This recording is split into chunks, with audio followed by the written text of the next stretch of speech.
Shalom saudara, berjumpa kembali dalam Renungan Seed of Revival.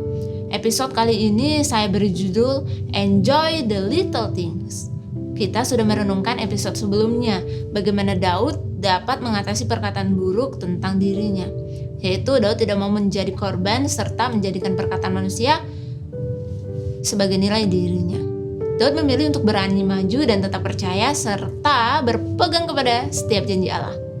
Iman percaya yang dimilikinya tentu tidak terjadi secara otomatis atau instan, tetapi justru Daud melewati proses latihan untuk bertumbuh.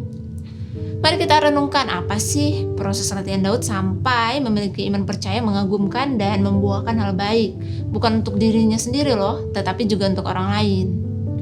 Daud setia dalam hal-hal kecil. Lukas 16 ayat 10, barang siapa setia dalam perkara-perkara kecil, ia setia juga dalam perkara-perkara besar. Dan barang siapa tidak benar dalam perkara-perkara kecil, ia tidak benar juga dalam perkara-perkara besar. Apa itu artinya perkara kecil? Yaitu hal-hal yang orang sering anggap sederhana. Alkitab berkata Allah tidak pernah mengabaikan kesetiaan anaknya. Pada waktu Israel goncang, karena Raja Saul tidak taat pada perkara kecil, Daudlah yang dipanggil untuk menggantikannya.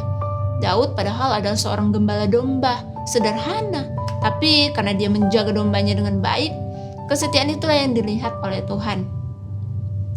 Hal-hal besar tidaklah tiba-tiba terjadi atau tiba-tiba dapat kita nikmati. Kita bukan hidup di dunia dongeng, saudara. Semuanya bermula dari yang kecil, seperti sebuah benih tak bisa berkembang bila tidak ditanam, bahkan dirawat. Sekalipun dipercayakan hal kecil, Daud tidak menyerah begitu saja. Justru sembari dia mengembalakan domba, saat itu pula dia membangun hubungannya dengan Tuhan, mencari Tuhan, setia, bertanggung jawab dalam hal kecil, sekalipun tampak tak berarti. Banyak orang menginginkan kemenangan besar, tapi sedikit yang bersedia untuk membayar harga kesetiaan. Saya pribadi pun belajar sampai hari ini, saudara. Ketika pemimpin saya mempercayai saya suatu hal, saya yakin itu tidaklah tiba-tiba. Pasti beliau sudah melihat perkembangan dan proses saya terlebih dahulu. Mengapa saya berkata demikian? Karena saya mengalami. Saya sering sekali komplain ketika saya tidak berada di posisi di mana rekan saya ada, bahkan merasa hanya sebagai cadangan, menjadi kecil diri. Tapi saat saya diberi kesempatan di posisi yang saya inginkan menurut kehendak saya, ternyata saya tidak bisa maksimal dan muncul lagi pikiran aneh-aneh dalam diri saya. Saat saya menyadari bahkan merasakan itu, saya teringat akan posisi saya sebenarnya, yaitu tempat di mana pemimpin saya memang berikan. Itu membukakan suatu kebenaran akan siapa saya, sehingga timbul kepercayaan yang benar dan saya mulai menyertakan Tuhan, melakukan semuanya, belajar untuk lebih baik.